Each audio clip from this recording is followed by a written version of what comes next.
Hi, we're Roy and Karen, and this video is about our top 5 life regrets. But that we might have. We heard about this Australian author and motivational speaker. Her name was Bronnie Ware. And she was a palliative, did I get that right?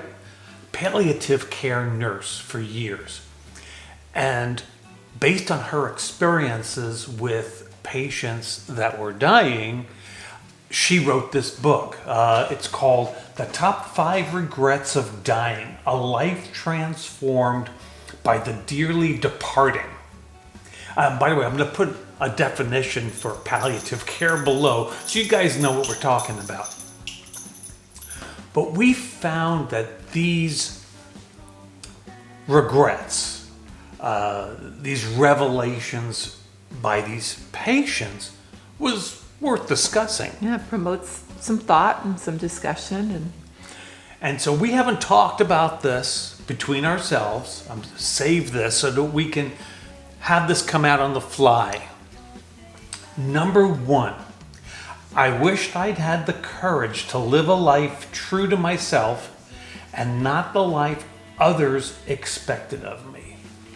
I think that could be generational too. I mean, the older generations were raised differently. They did have expectations placed on them that they just accepted that's what it's going to be. And as you grow and go through life, then your expectations for yourself and from others could change. So you're saying you don't have that regret? Being an independent-minded person for as long as I can remember, not so much. And it's funny that you would say that and use that term independent, because I feel as if the first 3/4 of my life, it was all about me. I lived everything for me, and I never gave thoughts about what other people's expectations of me were. I just did it.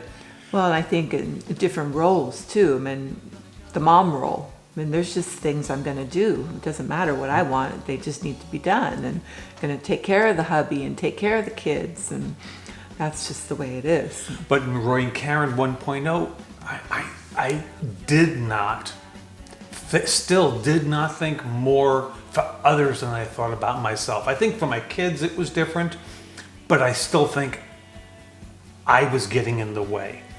And then Roy and Karen 2.0, when God came into my life and my life turned around, it became, what are God's expectations of me? And I have no regret of that either. Mm-hmm. Number 2, I wished I hadn't worked so hard. Now, I know I can relate to that. I know her from the author's perspective, that's typically men that face that. But I'm for sure, I've worked some long hours for most of my career, and I do regret that during the growing years for our youngest, time that I could have spent with her during those times that we'll never recapture. I recall you working out of the house for a lot of those years, mm-hmm. and Bridget was right by your side. Mm-hmm. But for me, I had to put Danielle into daycare, and they took her to public school for me because I was at work and I couldn't do it. Before we met, when you were a single dad. Right. And the other thing that happened was I was working so many hours, I would bring Danielle to my office and she would do her homework in my office. Mm-hmm. What a life. Finding the balance. I mean, I don't know about regret. It's what it was, and you just found your way through it. Yeah. Number 3. I wish I'd had the courage to express my feelings. That one's a tough one for me because I do tend to bite my tongue a lot. And I tend to not bite my tongue a lot. At all? I've always told the joke about when I was born that my parents had an option for getting the word filter, but they were too cheap to buy it for me. So I have no filter. But at the same time, I don't have regrets for not expressing myself. I more have regret for expressing myself too much and not taking into consideration other people's feelings. I do better at that nowadays. Work in progress. We're on a journey. Number 4.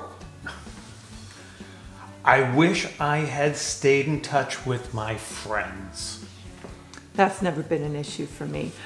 I've stayed in touch religiously with people for all my life. I actually had to learn to let go some of the more one-sided relationships and keep the effort for the ones that you want to hang on to and cultivate. Yeah, I remember for years you would stay in touch with somebody that you met on a vacation somewhere. I don't remember their names, but I think I'm still in touch with some people like that. But it's not one-sided, so. But you've got friends that you've had since the my 80s. teenage years, yeah. And we just went to visit them not too long ago. My best friend from high school, I'm still in touch with. Not as much as I would have hoped, but we're still in touch. Yeah. When there's distance involved too, then it's social media contact a lot of times. I think a lot of it is like that. But my best friend from California that I met in 1980, now him and his wife, they just passed. Recently passed. And we've always stayed in touch all these years. So I think for me, the regret is not so much friends as it is relatives. My mom kept the family together. Obviously, I'm still in touch with my sisters, but cousins. And I had some very, very close cousins when I was younger, and we've fallen apart. And I wish, I've gone looking for some of these cousins that I was really close with, and I can't track them down anymore. So that's a major regret for me. It takes effort to keep those things going, and life's busy. Absolutely. And finally, I wish I had let myself be happier. I'll just tell you, I didn't know how to be happy. I didn't know how to be joyful. I only knew how to do instant gratification. And I didn't realize that things that I thought were gratifying really didn't help me at the time, in hindsight. So I wish I had had God come into my life sooner, because ever since He's been in my life, I've been happier and I've been more joyful, and I enjoy the things in life so much more. That's a big one, and timing too. I mean, as you go through the child raising years and the peak career years and the combination of both, it can get stressful. And can you focus on the negative and the stress, or do you focus on the joy and the happiness that's found in every moment if you look for it?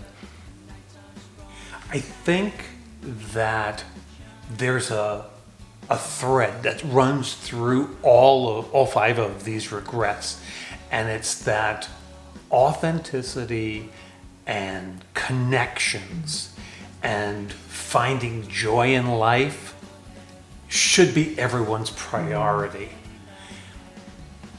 And you might hear these regrets and go, well, that's not me. I'm glad to hear it. But you also might be on the other side of this and say, wow, that sounds just like me. And if that's the case, there's no time like the present. Let's go fix it. Let's go work on that. You can turn this around. I want to start working on reconnecting with my cousins. That's going to be my priority. Hi, cuz. If you are new to this channel, or you just haven't seen this particular video, I'm going to put up the story of our lives together. It's called Our Story in a Nutshell, and I'm going to put it right here. In the meantime, We appreciate you stopping by. see ya.